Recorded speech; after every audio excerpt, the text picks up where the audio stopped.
let's go over the top 3 black gemstone options, because we get this question a lot. What is better, black diamond, black spinel, black sapphire? So we're going to cover all the little nitty gritty details, the price points, everything that you should know, just so that you can really make sure you made the best decision for you. The top 3 options that I would choose is black diamond, black sapphire, and black spinel. So the main differences between the 3, like aesthetically, you're going to see it right away. Black diamond has a very metallic undertone. Black spinel and sapphire that have a very jet black. Right off the bat, I do feel that black diamond is really nice for men's jewelry, because if that metallic look, it has more of like a masculine feel to it in comparison to the other 2 that have that very jet black look. So it's a little bit more, like, more neutral. So I feel like that's a little bit more fitted for women, but obviously that's personal preference. So just have a look at them and you'll see right away which one you prefer. Those are my top 3 options. They're all very affordable stones, right? So you're not hitting price points like diamonds or anything like that. Black sapphire generally, on average, I would say is between $1,000 to $2,500 a carat. You have black sapphire for about $200 to $400 a carat, and you have black spinel for anywhere between 50 to like 150 a carat. And they also don't grow exponentially. So you can still find these price points relatively within, the 2, 3, 4 carat price range. You can still find nice sizes without breaking the bank, which is really nice. Because they are inexpensive, I would always tell you guys, try to buy a higher quality stone. Black spinel, black sapphire, you're actually almost paying more for the labor than the raw material. So the cutting of the stone is going to be more expensive, and that's pretty much all you're paying for when you're buying black spinel. Why is this important? Because the cut is what's going to make it sparkle, especially because these stones are opaque, they're black, right? So normally how a stone works is the light will pass through it and then reflect off the facets and make it sparkle. Right now you have a black stone, so that light is not passing through. So the only time it's going to sparkle is if it hits the facets on the surface, which means that they have to be well cut.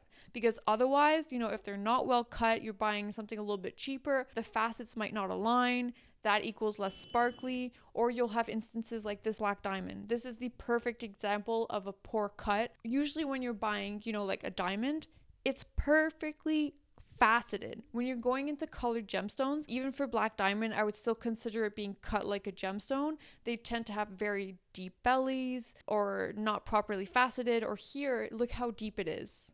It's like excessive. It's super deep, which means that not only is you not going to be able to set it very low on your finger, it also means that you're paying for the carat weight that you don't see. Because it's deeper, even if it's a larger carat weight, it's not going to be as big in diameter because it's big in depth.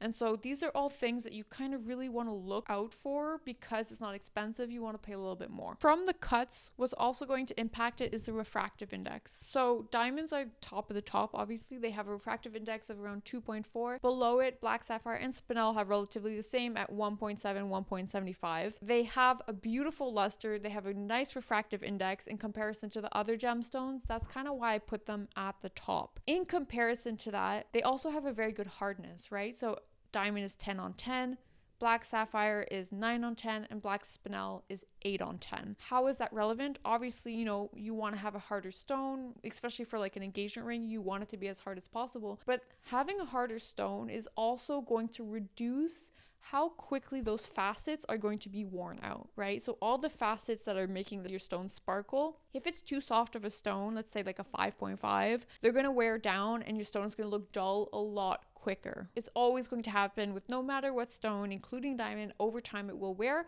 but this is going to last significantly longer, and that's why it kind of pulls into like the alternative. The reason why I'm not naming them is because I don't feel like they're the best options that you can find. You have black tourmaline, which is often found in like big crystals, but they tend to have a lot of fractures in them, so I'm not fond of them. They're also 7 on 10 in terms of hardness. You have obsidian, a form of glass, and so that's a 5.5 on 10. Again, it's a little bit soft. You have black onyx, which is very common, but again, it's 6.5 on 10. So these are all options. They're very inexpensive, but if you're going to look for an inexpensive stone, why don't you go for black spinel? You're going to get the nicest out of all of them. They have a good hardness. The facets are going to stay nice a lot longer. So yeah, I just wanted to give like a little deep dive because we get this question quite a bit. What is the best option for black stones, sapphire, spinel, diamond? That is my 2 cents. I would probably go for one of these 3 options depending on your budget, depending on the aesthetic that you you want. If you have any questions or comments, do leave them down below. We also have a lot of short form content like on our Instagram and on our TikTok, Dominic Flux,